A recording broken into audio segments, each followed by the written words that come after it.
Good morning everybody. Good morning, శుభోదయం. Today school reopen day. Time save అవ్వాలంటే potato curry ఇలా చేయొచ్చండి.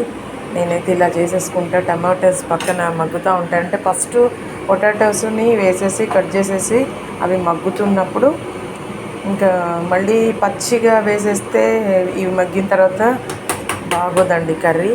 అందుకని నేను కొంచెం గరం మసాలా అన్నీ వేసేసి టమాటో ఇక్కడ బాయిల్ అంటే ఫ్రై అంటే ఉడకబెట్టేసుకోవడం, అంత కొత్తిమీర అన్నీ వేసేసి దీంట్లో కలిపేస్తే మనకి కర్రీ రెడీ అయిపోద్దండి. ఈజీగా టైం సేవ్ అయిపోద్ది.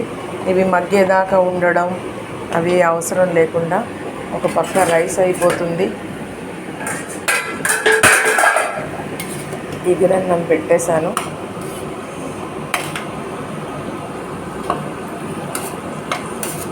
మా వారు వెయిటింగ్ ఫర్ రైస్. కొంచెం రైస్ తిని వెళ్ళిపోతారు ఆయన.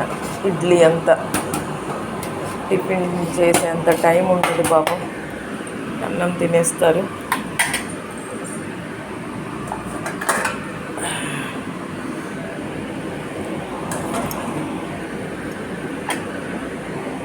ఇదండి మా స్పెషల్.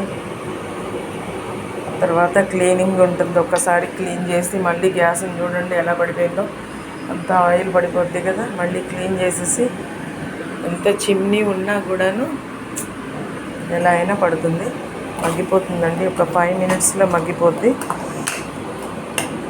ఫ్లేమ్ పెట్టేసుకొని హైలో ఈ గ్రేవీని అందులో మిక్స్ చేసేస్తే ఈ పొటాటోలు మగ్గిపోతూ ఉన్నాయి.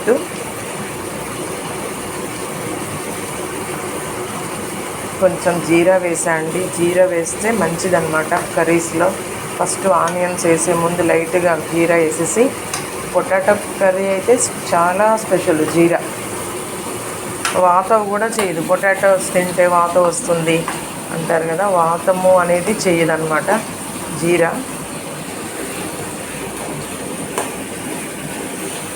ఇదండి, ఇది అయిపోయింది కదా.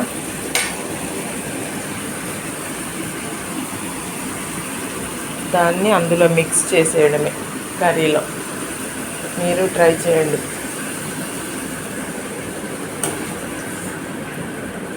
ఇది ఎగ్జాంపుల్ చూపిస్తున్నాను. ఇట్లా వేసేసి మనం కలిపేసుకోవడమే.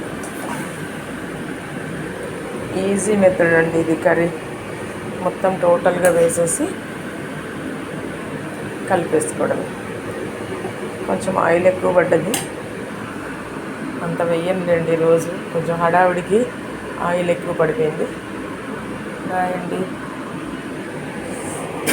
అన్నం కూడా మగ్గిపోయింది. Thank you.